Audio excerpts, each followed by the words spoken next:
Sous le soleil brûlant du Sahel, un paradoxe brutal se dessine. 9 milliards de dollars signés pour renverser 40% d'importations qui paralysaient encore la région. Dans ce contraste entre excès financiers et pénurie alimentaire, le pacte déclenche une rupture silencieuse dont les courbes économiques témoignent déjà. Mais que signifie vraiment ce basculement pour celles et ceux qui voient, chaque saison, leur avenir se jouer dans un grain de riz? Et pour ce que porte Ibrahim Traoré lorsqu'il parle de souveraineté vécue, une fenêtre s'ouvre, brève, décisive. Le pacte sur le riz ne se présente pas comme une simple opération agricole, mais comme un déplacement profond du pouvoir économique au Sahel. Derrière les chiffres, l'enjeu central tient en 10 mots: réduire la dépendance pour sécuriser durablement la stabilité collective. Cette promesse ouvre une perspective rare dans une région longtemps contrainte par les cycles d'aide et les décaissements conditionnels. Dans les capitales du Burkina Faso, du Mali et du Niger, les premiers signes d'autonomie font déjà émerger une question souterraine. Que devient un système fondé sur la dette lorsqu'une partie du continent choisit de produire plutôt que d'importer? La portée réelle du pacte se mesure alors moins dans les discours que dans les gestes. Les coopératives qui s'organisent, les réseaux d'irrigation qui s'étendent, les marchés qui rééquilibrent leurs prix. Comme un rappel discret, et si l'équilibre politique du Sahel dépendait désormais d'un grain maîtrisé plutôt que d'un prêt accordé? Car c'est là que réside le pari implicite du projet: transformer un choix agricole en garantie stratégique capable de redéfinir les rapports de force régionaux sans rupture brutale, mais avec constance. La révélation est apparue dans une simplicité presque déroutante. 14 millions d'acres irrigués et 40% d'importations en moins projettent le Sahel dans une trajectoire que peu d'analystes anticipaient encore 3 ans plus tôt. Ces deux chiffres, mis côte à côte, referment la première boucle de curiosité ouverte au début du récit. Et si la souveraineté alimentaire disposait déjà de ses preuves tangibles avant même que la rhétorique ne les célèbre? Pour comprendre la force de ce basculement, il faut remonter à la dépendance structurelle qui a façonné le Burkina Faso et ses voisins depuis les années 1980. Chaque récession, chaque tension macroéconomique, chaque épisode de sécheresse poussait les États du Sahel vers des prairies d'urgence qui finissaient par dicter leur politique agricole. Les programmes d'ajustement successifs avaient transformé les plaines fertiles en zones d'importation forcée. Céréales subventionnées, flux irréguliers, marchés déséquilibrés. Le pacte signé avec l'Inde et le Vietnam n'a pas surgi comme une rupture soudaine, mais comme la conséquence d'une lassitude longue. Lorsque les premières pompes solaires ont fait reverdir les terres de Bobo Dioulasso, une évidence s'est imposée: l'eau maîtrisée crée une économie que les transferts financiers n'ont jamais consolidée. En parallèle, les systèmes hybrides d'irrigation ont réduit l'aléa saisonnier qui entretenait l'instabilité politique des campagnes. C'est dans ce contexte que les coopératives ont retrouvé une fonction centrale. Ce ne sont plus des structures administratives, mais des relais de décision. Elles fixent les priorités, pilotent les rendements, distribuent les bénéfices. Le mouvement a ensuite glissé vers les écoles, où l'on apprend désormais à tracer les canaux, comme autrefois on récitait les plans d'ajustement budgétaire. Dans cette recomposition progressive, la parole d'Ibrahim Traoré agit comme un point d'ancrage, non pour incarner un pouvoir solitaire, mais pour matérialiser une transition où l'autorité ne se mesure plus aux décaissements obtenus, mais à la capacité de nourrir sans assistance. Ainsi se dessine un contexte où la souveraineté cesse d'être un idéal lointain pour devenir un protocole quotidien. Pour saisir la portée concrète du pacte, il suffit de suivre les pas d'Ousmane Diop, agriculteur de Bobo Dioulasso, dont le champ modeste est devenu un terrain d'expérimentation inattendu. Avant l'installation des premiers systèmes hybrides, il récoltait péniblement 4 sacs par saison. Après 3 cycles complets d'irrigation stabilisée, il en produit régulièrement 7, avec une marge de vente qui lui permet aujourd'hui de financer la scolarité de ses 2 filles. Ce glissement en apparence ordinaire illustre un phénomène qui se répète dans des centaines de villages. Un second cas, plus discret encore, vient du centre du pays. Awa Niene, responsable d'une petite coopérative féminine, a vu ses membres abandonner les crédits de survie pour se consacrer à la gestion collective des canaux. Les réunions ne portent plus sur la dette à rembourser, mais sur l'organisation des tours d'eau et la fixation des prix locaux. La transformation, ici, n'est pas spectaculaire. Elle est silencieuse, régulière, cumulative. À travers ces trajectoires individuelles, une logique se confirme. Lorsque la maîtrise hydrique devient stable, l'économie domestique se détend, les revenus cessent d'être aléatoires et le temps libéré se convertit en décision productive plutôt qu'en négociation d'urgence. Ces effets précoces, encore limités à certains bassins, signalent pourtant un basculement structurel vers des micro-écosystèmes autonomes. Et si l'on cherche un fil rouge, il se tient dans cette conclusion simple, formulée par un technicien local après une tournée d'inspection. La souveraineté commence quand la saison ne décide plus seule. En d'autres termes, l'autonomie naît dès que l'eau remplace le crédit comme garantie. Le déclencheur survient à Ouagadougou. Une poignée de mains brèves, 5 délégations alignées, 2 tables accueillant les documents et un accord scellé à 9 milliards de dollars. Rien dans la mise en scène ne prétend à la grandeur. Pourtant, chaque signature installe un précédent. Le Conseil de souveraineté alimentaire de l'AES orchestre le geste. Les représentants indiens et vietnamiens confirment les engagements techniques. Et, dans le brouhaha maîtrisé des interprètes, le mot continuité surgit. C'est ce mot qu'Ibrahim Traoré retient lorsqu'il quitte la salle, conscient que l'activation du pacte ne repose pas sur l'enthousiasme diplomatique, mais sur la rigueur opérationnelle du lendemain. La montée en puissance intervient dès la première semaine. Les ingénieurs vietnamiens déploient les stations hybrides. Les techniciens indiens forment les jeunes agronomes. Les premières pompes solaires tournent jour et nuit. Les drones cartographient les débits, surveillent les nappes et envoient leurs relevés vers les laboratoires agricoles de l'AES. Dans les villages, l'hésitation se dissipe. Les coopératives se structurent pour absorber l'afflux de ressources. Les jeunes revenus des centres urbains se joignent aux récoltes. Et l'espace médiatique s'empare du phénomène. Les images de champs redevenus verts circulent, tranchant avec la poussière familière des saisons sèches. Puis vient le pivot. Les cercles financiers internationaux observent la dynamique avec une inquiétude croissante. À Washington, certains analystes publient des notes internes sur un risque d'érosion du paradigme de la dette. À Bruxelles, on évoque la nécessité de repenser les liens économiques avec l'Afrique de l'Ouest. Un mémo du FMI, rapidement divulgué, annonce une contraction possible de 2,3 milliards de dollars des flux de crédit d'ici 2026. Des think tanks parlent de réalignement stratégique. Les journaux européens titrent sur l'influence asiatique et sur une prétendue armature populiste agraire. La montée en tension n'est pas spectaculaire mais méthodique, presque mécanique. L'amplification se déplace alors vers le marché.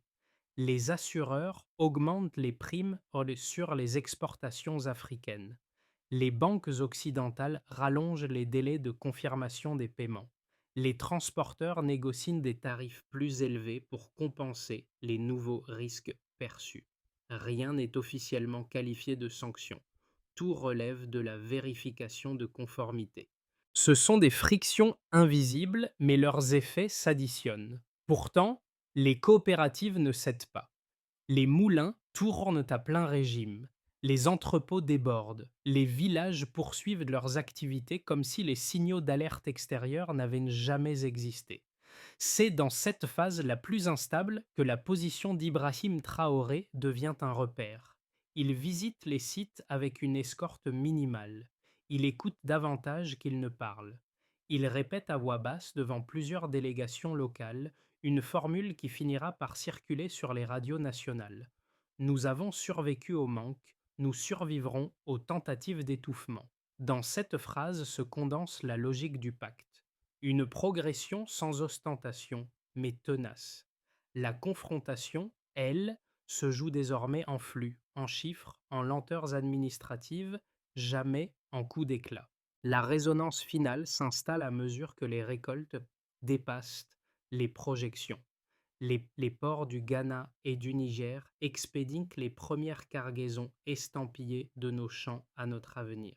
Les villages chantent, les caméras suivent, et au-delà des débats géopolitiques, une certitude nouvelle émerge. Le mouvement n'est plus réversible. La dynamique de l'élan initial au sommet, puis à la résonance atteint son dernier stade, celui où le sol, et non les institutions étrangères, dictent le tempo.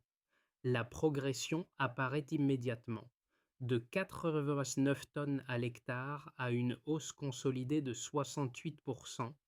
La courbe suit un schéma de la base vers le changement qui confirme l'efficacité du modèle AES dès ses premiers hors cycles. Cette augmentation n'est pas un simple accident statistique. Elle résulte d'une combinaison stable entre maîtrise hydrique, optimisation des semences et réduction des pertes post-récolte. La donnée fonctionne comme un pilier. Elle transforme l'intuition politique en séquence mesurable, reproductible et vérifiable. Un second indicateur, tout aussi structurant, éclaire la dynamique de diffusion. 2,6 millions d'emplois créés, dont une part importante dans la logistique, la mécanique et la transformation agricole. Cette montée en charge ne se limite pas au monde rural. Elle redessine aussi les périphéries urbaines où les ateliers de maintenance et les centres de tri se multiplient. Le ratio d'emploi indirect, environ 2,3 par activité principale, amplifie encore l'effet d'entraînement, stabilisant des zones qui dépendaient auparavant de transferts irréguliers ou de petits commerces vulnérables aux fluctuations de prix. Cette métrique joue un rôle décisif. Elle démontre que l'agriculture irriguée n'est pas un secteur isolé, mais un cœur énergétique pour l'économie régionale. Le troisième chiffre cristallise l'impact social. 24% de baisse du prix du riz local dans les marchés de Waïgouya. Cette réduction s'explique par le désengorgement progressif des importations et par le retour d'un équilibre offre-demande dépendant des récoltes plutôt que des flux internationaux. La mesure sert également de repère pour les ménages. Moins de 12% de leurs revenus sont désormais consacrés à l'achat de riz, contre environ 20% auparavant. Chaque point de pourcentage récupéré devient une marge de manœuvre destinée à l'éducation, à la santé ou à l'investissement domestique. C'est dans ce glissement, presque invisible mais cumulatif, que se lie le changement de trajectoire du pays. Autour de ces trois données gravitent des signaux secondaires qui renforcent la même tendance. La scolarisation rurale progresse. Les coopératives féminines dirigent désormais une part substantielle des silos, stabilisant les circuits courts. Les villages raccordés aux stations hybrides enregistrent un recul des migrations saisonnières.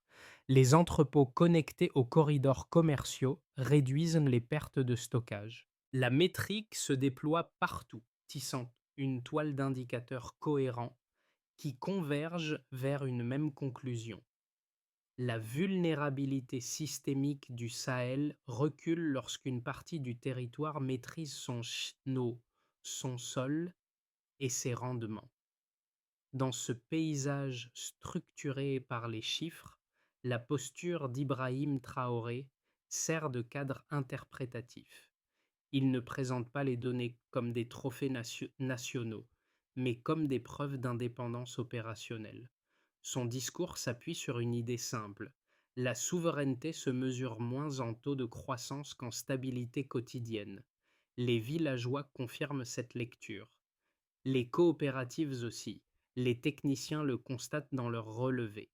Les économistes régionaux y voient un signal de résilience émergente.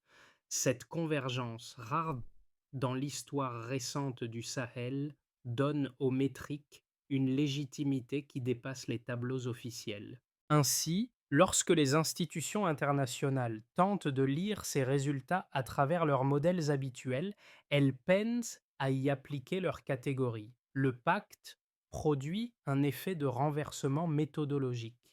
Le sol devient l'unité de mesure, non la dette. Et dans ce renversement, le Sahel retrouve une logique qu'il avait perdue, celle où les chiffres ne sont pas imposés de l'extérieur, mais issus du terrain. Le débat autour du pacte n'a pas tardé à se polariser entre deux lectures solidement argumentées. Du côté sceptique, certains économistes rappellent que les précédentes réformes agricoles africaines se sont souvent heurtées à deux obstacles majeurs: la dépendance technologique et l'instabilité politique. Selon eux, même si les rendements progressent aujourd'hui, la durabilité de cette trajectoire resterait fragile tant que les infrastructures, les réseaux logistiques et les capacités locales ne seraient pas totalement autonomes. Ils invoquent les années 1990 pour souligner que chaque avancée avait fini par s'essouffler faute d'ancrage institutionnel profond. Ces critiques insistent également sur la volatilité climatique. Pour eux, aucune stratégie d'autosuffisance ne peut réellement s'abstraire des sécheresses cycliques, et une hausse de 68% de la productivité ne suffirait pas à protéger durablement les zones les plus vulnérables si une saison défavorable venait à perturber les équilibres nouvellement trouvés. Ils ajoutent enfin que la réduction actuelle des importations ne garantit en rien l'indépendance commerciale. Tout choc exogène pourrait réactiver la nécessité de crédits extérieurs. Face à ces thèses prudentes, les défenseurs du pacte avancent un argument central. Ce modèle n'est pas une répétition des expériences passées. Contrairement au programme des décennies précédentes, la technologie utilisée aujourd'hui n'est pas imposée mais co-développée. Les ingénieurs vietnamiens et indiens travaillent sur place avec les agronomes locaux, dans une logique horizontale qui vise précisément à transférer les compétences plutôt qu'à créer de nouvelles dépendances. Cette co-construction réduit le risque de rupture technique en cas de retrait d'un partenaire extérieur. Ils soulignent aussi que les infrastructures ne sont plus conçues comme des projets temporaires financés par des bailleurs, mais comme des actifs appartenant aux États et aux coopératives. Le financement hybride, combinant ressources publiques et contributions communautaires, ancre les équipements dans le territoire. Enfin, les chiffres observés apportent un contrepoint factuel aux inquiétudes. Les migrations saisonnières reculent, les prix se stabilisent, les chaînes locales se densifient et les emplois se multiplient. Ainsi, le Stillman révèle un paysage complexe où les réserves sont légitimes, mais où les données disponibles esquissent une dynamique qui, jusqu'ici, résiste aux arguments classiques de fragilité structurelle. Une phrase a tout changé. Elle a été prononcée sans emphase, devant des caméras qui ne s'attendaient pas à un basculement. Une nation qui se nourrit elle-même ne peut plus être contrôlée. Cette déclaration, portée calmement par Ibrahim Traoré, a figé l'auditoire pendant de longues secondes, comme si chacun prenait soudain la mesure de ce qu'impliquait une autonomie agricole devenue réalité plutôt qu'ambition. À partir de ce moment précis, le pacte a cessé d'être perçu comme une politique sectorielle pour devenir un manifeste politique assumé. Les réseaux sociaux africains s'embrasent, répliquant la phrase sous forme de milliers de hashtags, pendant que les chancelleries occidentales examinent son sens stratégique. Ce n'est plus seulement la logique du grain qui évolue, mais la définition même du pouvoir. Le midpoint se cristallise ainsi. Entre enthousiasme populaire et crispation diplomatique, la souveraineté change d'échelle. Là où l'aide dictait le tempo, la production en fixe désormais les limites. Le sol répond, les villages observent, les institutions réévaluent leurs leviers. La ligne de fracture, désormais visible, sépare ceux qui redoutent une perte d'influence et ceux qui découvrent une dignité retrouvée. Les effets du pacte s'organisent désormais en cercles successifs, comme les ondulations autour d'une pierre tombée dans l'eau. Le premier cercle touche les États du Sahel, où la stabilité alimentaire se consolide à une vitesse inattendue. Le Burkina Faso, le Mali et le Niger enregistrent une réduction de près de 39% de leurs importations, ce qui allège immédiatement la pression sur les réserves en devises. Dans les centres logistiques, les stocks couvrent désormais des périodes plus longues, passant d'environ 3 mois à plus de 5 dans certaines zones. Cette extension réduit la vulnérabilité géopolitique car les gouvernements ne dépendent pas plus des variations de prix sur les marchés mondiaux. Ibrahim Traoré évoque ce changement comme la réhabilitation silencieuse de l'État, une manière de rappeler que la souveraineté commence toujours par la capacité de nourrir sa population. Le deuxième cercle concerne les entreprises locales, dont l'écosystème se réorganise autour de la transformation et de la distribution du riz. Les usines coopératives fonctionnent à plein régime, créant une valeur ajoutée inédite dans des régions autrefois dominées par l'importation brute. De nouveaux ateliers de réparation, de tri et de conditionnement émergent dans les périphéries urbaines, attirant des jeunes qui avaient quitté le pays. Les investisseurs asiatiques, en particulier vietnamiens et indiens, modifient leur posture. Ils ne cherchent plus des concessions extractives mais des partenariats productifs. La dynamique favorise une circulation de compétences, rendant les chaînes de valeur plus résilientes. Le troisième cercle se déploie au niveau des citoyens, où les effets se mesurent à l'échelle du quotidien. Les marchés regagnent en densité, les prix deviennent plus prévisibles et les revenus agricoles plus réguliers.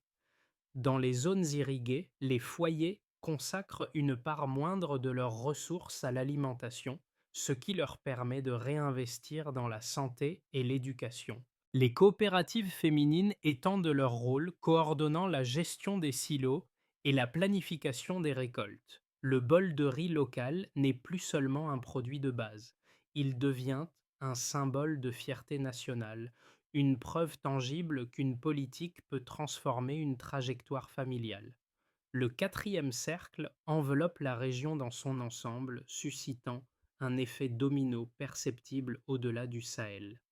Le Niger étend ses villages solaires, le Mali expérimente de nouveaux types de céréales résistantes, et le Ghana observe attentivement l'évolution du bloc AES. Cette expansion inquiète certains partenaires extérieurs, qui augmentent les primes d'assurance et prolongent les délais de paiement. Ces mesures ne sont jamais qualifiées de sanctions, mais leurs conséquences se font sentir.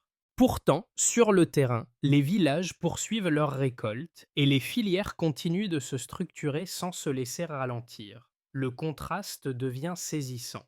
Pendant que les rapports internationaux soulignent le risque budgétaire, les images satellites montrent des champs de plus en plus verts.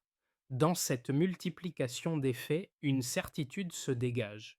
Le pacte n'est plus une expérience mais une trajectoire. Et si le monde hésite encore à en mesurer la portée, les villages du Sahel, eux, en vivent déjà les résultats. 3 trajectoires se dessinent pour les mois à venir, chacune révélant un visage différent de la souveraineté agricole en construction. La trajectoire base, la plus probable selon les techniciens du Sahel, repose sur une consolidation progressive des infrastructures existantes. Les stations hybrides atteindraient de leur pleine capacité. Les coopératives stabiliseraient leurs flux et les États absorberaient calmement les fluctuations de prix venues des marchés internationaux. Les tensions extérieures persisteraient, hausse des primes d'assurance, délais bancaires, mais sans provoquer de rupture. Dans ce scénario, la région avancerait dans un équilibre prudent, fait de vigilance opérationnelle et d'ajustements réguliers.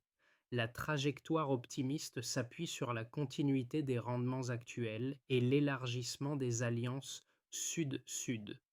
Si les récoltes en maintiennent leur progression et que les transferts de compétences entre l'Inde, le Vietnam et l'AES s'intensifient, le bloc pourrait atteindre un surplus commercial net dès 2027. La transformation du riz deviendrait un moteur régional, ajoutant plusieurs milliards de dollars au PIB combiné. L'Union africaine pourrait alors formaliser un cadre de souveraineté partagée, transformant le modèle burkinabé en référence continentale. Dans cette hypothèse, Ibrahim Traoré incarnerait une figure de continuité plus qu'un symbole isolé, un relais politique d'un mouvement ancré dans les institutions plutôt que dans les discours. La trajectoire pessimiste, elle, repose sur un durcissement des pressions extérieures. Une hausse prolongée des coûts logistiques, des entraves douanières ou des ralentissements bancaires pourrait ralentir les exportations et provoquer une contraction temporaire du PIB. À cela pourrait s'ajouter une recomposition interne entre partisans du modèle communautaire et anciens administrateurs attachés au circuit d'aide. Cependant, même dans cette configuration plus dure, les rendements stabilisés et les réseaux d'irrigation limiteraient les dommages structurels. La résilience sociale, déjà perceptible dans les villages, agirait comme amortisseur. Entre ces trois voies, une constante demeure. La souveraineté ne dépend plus seulement de la météo économique mondiale, mais de la capacité à maintenir le sol comme premier indicateur. La recommandation clé est alors la suivante. Pensez en cycles locaux plutôt qu'en signaux extérieurs, afin de préserver l'élan construit et d'éviter les corrections brusques imposées par des modèles de prévision qui ignorent la réalité des champs. Dans les marchés de Ouagadougou, la transformation se lit d'abord dans les gestes peu simples, les balances qui reviennent à un rythme régulier, les étals mieux fournis, les conversations qui ne tournent plus tour des hausses imprévisibles du riz importé. Les commerçantes parlent d'un soulagement discret, presque intime. La stabilité, ici, n'a rien d'abstrait. Elle tient dans la capacité de prévoir la semaine suivante sans craindre un retournement soudain des prix. Dans les villages irrigués, les changements sont encore plus visibles. Les jeunes, autrefois poussés à chercher un avenir loin du Sahel, reviennent pour travailler dans les ateliers de maintenance, les stations hybrides ou les coopératives. Le départ n'est plus la seule issue, le retour devient une option. Les familles s'adaptent à ce nouveau rythme où les récoltes régulières permettent de planifier les dépenses essentielles. Les écoles constatent une progression d'assiduité liée à la diminution des tâches saisonnières imprévisibles. Pour les femmes, la transformation prend d'une dimension organisationnelle. Dans les coopératives qu'elles dirigent majoritairement, la gestion quotidienne ne dépend plus d'un crédit fragile, mais d'une production contrôlée. Les réunions, autrefois consacrées aux urgences financières, se concentrent désormais sur la répartition de l'eau, l'entretien des canaux et l'optimisation des ventes. Cette réorientation confère une forme nouvelle de stabilité sociale, moins de dépendance, plus de coordination. Cette évolution touche également les familles urbaines. La baisse des prix et la disponibilité du riz local réduisent la pression budgétaire. Les ménages peuvent réallouer une partie de leurs revenus à la santé, à l'éducation ou à de petites initiatives commerciales. Le quotidien s'étire avec une prévisibilité retrouvée, loin des tensions qui accompagnaient les années d'importation dominante. À travers ces multiples scènes, un constat s'impose. Le pacte ne transforme pas seulement des statistiques, il modifie la respiration même du quotidien. Là où l'incertitude dictait les choix, la régularité s'installe. Et cette stabilité, lente mais ferme, redessine silencieusement la vie des foyers. La consolidation de la souveraineté alimentaire ne repose plus sur l'élan initial du pacte, mais sur une série d'étapes coordonnées que les institutions du Sahel ont commencé à déployer. La première consiste à accélérer la recherche locale en reliant les universités du Sahel au centre vietnamien afin de développer des semences capables d'atteindre régulièrement des rendements proches de 6 tonnes à l'hectare dans les zones arides. Cette coopération scientifique vise un objectif précis: réduire la dépendance génétique tout en stabilisant les performances sur l'ensemble de la région. La deuxième étape privilégie la modernisation logistique avec l'interconnexion progressive des ports d'Abidjan, de Lomé et de Cotonou. L'objectif est de créer un corridor fluide débarrassé des droits de transit superflus, permettant d'écouler la production sans subir les goulets d'étranglement qui avaient longtemps limité le Sahel. L'extension des lignes ferroviaires déjà amorcées doit réduire d'un tiers les coûts de transport. La troisième étape marque un tournant conceptuel, financé par le sol plutôt que par la dette. Le ministère burkinabé a réaffecté une partie du service de la dette à un fonds permanent d'irrigation, transformant chaque dollar autrefois envoyé vers l'extérieur en infrastructure tangible. Les stations hybrides deviennent ainsi des actifs nationaux plutôt que des projets sous tutelle. La quatrième étape touche à la gouvernance. Décentraliser le pilotage. Le Conseil de souveraineté alimentaire tournera désormais tous les 2 ans entre les pays de l'AES, évitant la concentration du pouvoir et assurant la transparence des opérations. Enfin, la cinquième étape pose la réponse attendue à la curiosité ouverte plus tôt. Mesurer le succès non plus par la dette contractée, mais par la sécurité alimentaire réelle. Ibrahim Traoré résume cette logique d'une phrase claire: le futur ne se négocie pas, il se cultive. Sous le même soleil qui avait vu naître l'accord, les rizières du Sahel s'étendent aujourd'hui comme une mémoire vivante. Le geste fondateur réapparaît, celui d'un bol de riz tenu à hauteur de regard, simple, sans emphase, le même qui Ibrahim Traoré avait brandi 2 ans plus tôt devant l'Assemblée nationale pour rappeler que la dignité commence par la capacité de nourrir les siens. Dans les villages, ce symbole circule désormais sans discours.